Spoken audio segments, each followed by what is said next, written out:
എല്ലാവർക്കും നമസ്കാരം. Kerala public service കമ്മീഷൻ്റെ ലാസ്റ്റ് ഗ്രേഡ് സർവൻസിൻ്റെ സ്റ്റേറ്റ് വൈഡ് ലിസ്റ്റ് വന്നിരിക്കുകയാണ്. അപ്പോൾ അതിൻ്റെ ഷോർട്ട് ലിസ്റ്റ് വന്നതാണ്. അപ്പോൾ നമുക്കറിയാം 10th ലെവൽ പ്രിലിംസിൻ്റെ ഒരുപാട് ലിസ്റ്റുകൾ വന്നു. ഇപ്പോൾ വില്ലേജ് ഫീൽഡ് അസിസ്റ്റൻറ്റിന് ഒരുപാട് ജില്ലകൾ വന്നു. ഇപ്പോൾ തിരുവനന്തപുരം, മലപ്പുറം പോലുള്ള ജില്ലകളാണ് ബാക്കി, അങ്ങനെയുള്ള കുറച്ച് ജില്ലകളാണ് ബാക്കിയുള്ളത്. അപ്പോൾ അതിൻ്റെയൊക്കെ കട്ട് ഓഫ് ട്രെൻഡ് എന്ന് പറഞ്ഞാൽ വളരെ കൂടുതലായിരുന്നു. അപ്പോൾ നമുക്ക് ലാസ്റ്റ് ഗ്രേഡ് സർവൻ സ്റ്റേറ്റ് വൈഡിൻ്റെ കട്ട് ഓഫ് എന്താണെന്ന് നോക്കാം. 19/1 ഡേറ്റ് ഈ റിസൾട്ടിന് കൊടുത്തിരിക്കുന്നത്. ഇന്നാണ് റിസൾട്ട് അപ്ലോഡ് ചെയ്തിരിക്കുന്നത്. 15/5, 28/5, 11/6, 19/6, 2/7, 16/7 എന്നിങ്ങനെ 6 ഘട്ടങ്ങളായിട്ട് 2022 മെയ് മുതൽ ജൂലൈ വരെയായിരുന്നു പരീക്ഷകളുണ്ടായിരുന്നത്. അപ്പോൾ കട്ട് ഓഫിൻ്റെ ട്രെൻഡ് കൂടുതലാണ് എന്ന രീതിയിൽ നമ്മൾ ഈ പറയുന്ന റിസൾട്ട്സൊക്കെ കണ്ടതാണ്. അപ്പോൾ ഇതിൻ്റെ കട്ട് ഓഫ് എന്താണെന്ന് നമുക്ക് നോക്കാം.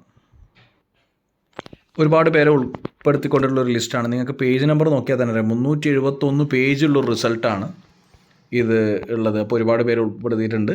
കട്ട് ഓഫ് എന്ന് പറഞ്ഞ് 75.5475 കട്ട് ഓഫായിട്ട് LGSന് സ്റ്റേറ്റ് വൈഡ് വന്നിരിക്കുന്നത്. അപ്പോൾ ഈ ലിസ്റ്റിൽ ഉൾപ്പെട്ട എല്ലാവർക്കും കൺഗ്രാജുലേഷൻസ്. ബാക്കിയുള്ളവർ നന്നായി പഠിക്കുക. ഒരുപാട് അവസരങ്ങളുള്ള വർഷമാണ്. നന്നായിട്ട് പഠിക്കുക. എന്തായാലും റിസൾട്ട്സ് കാണാൻ പറ്റും.